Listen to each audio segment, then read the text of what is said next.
ವಯನಾಡಿನ ಪರಿಸ್ಥಿತಿ ಭಾಳ ಏನೋ ವಿಚಿತ್ರವಾಗಿರ್ತಕ್ಕಂಥ ಪರಿಸ್ಥಿತಿ ಇದೆ. ಹೊಸ ಕ್ಯಾಶುಯಾಲಿಟಿಗಳು ಏನಿಲ್ಲ.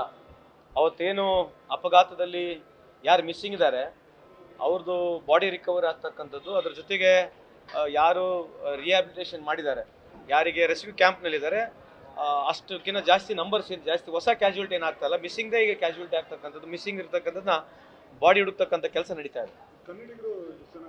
ಅಲ್ಲ, ನಿನ್ನೆ ನಾನು ಮಧ್ಯರಾತ್ರಿ ಬಂದಿರತಕ್ಕಂಥದ್ದು. ನಿನ್ನೆ ನನಗಿರ್ತಕ್ಕಂಥ ಮಾಹಿತಿ ಪ್ರಕಾರ 270 ಅಂಡ್ ಆಡ್ನಲ್ಲಿ ನಮ್ಮ ಕನ್ನಡಿಗರು 3 ಜನ ಅದರಲ್ಲಿ ತೀರೋಗಿರ್ತಕ್ಕಂಥದ್ದು. ಅವರು 3 ಜನ ಅಲ್ಲಿ ಮೈಗ್ರೇಟ್ ಆಗಿರೋದು, 30-40 ವರ್ಷದಿಂದ ಮೈಗ್ರೇಟ್ ಆಗಿರ್ತಕ್ಕಂಥವ್ರು. ಅಲ್ಲ, ರೆಸ್ಕ್ಯೂಗೆ ಕಂಪ್ಲೀಟ್ಲಿ ಎಂಟೈರ್ ಸ್ಟೇಟ್ ಇದೆ. ಆಮೇಲೆ ಆರ್ಮಿದವ್ರು ಇದ್ದಾರೆ, ಮಿಲಿಟರಿಯವ್ರು ಬಂದಿದ್ದಾರೆ, NDRFನವ್ರು ಬಂದಿದ್ದಾರೆ. ದೊಡ್ಡ ಪ್ರಮಾಣಕ್ಕೆ ಸ್ಕೇಲ್ನಲ್ಲಿ ಆಪರೇಷನ್ಸ್ ನಡೀತಾ ಇದೆ. ಆಪರೇಷನ್ ರೀಚ್ ಭಾಳ ದೂರ ಇದೆ, ನಮಗೆ ಅಲ್ಲಿ ಪಾಯಿಂಟ್ ಕೂಡ ಹೋಗೋಕೆ ಆಗ್ತಾ ಇಲ್ಲ. ಮಳೆ ಬೇರೆ ಇದೆ. ನಿನ್ನೆ ಒಂದು ಬ್ರಿಡ್ಜ್ ಆಗಬೇಕಾಗಿತ್ತು, ಬ್ರಿಡ್ಜ್ ಕೂಡ ಮಾಡಿದ್ದಾರೆ. ಬಹುತೇಕ ಇನ್ಮೇಲೆ ರೆಸ್ಕ್ಯೂ ಆಪರೇಷನ್ಸ್ ಭಾಳ ಸ್ಪೀಡಾಗಿ ಆಗುತ್ತೆ.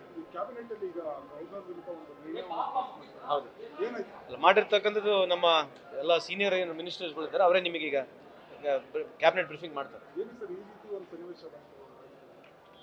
ಬರ್ಲಿಕ್ಕೆ ಕಾರಣ ಅವರು ಹೇಳ್ತಾರೆ, ಯಾಕಂದ್ರೆ ಇದು ಯಾವ ರೀತಿಯಾದಂಥ ಸನ್ನಿವೇಶ ಬರಕ್ಕೆ ಕಾರಣ ಅಂತೇಳಿ ಸಂಪೂರ್ಣವಾಗಿ ನಾನು ಸ್ವಲ್ಪ 2-3 ತಾಸಿನಲ್ಲಿ ನಿಮ್ಗೆ ಹೇಳ್ತೇನೆ.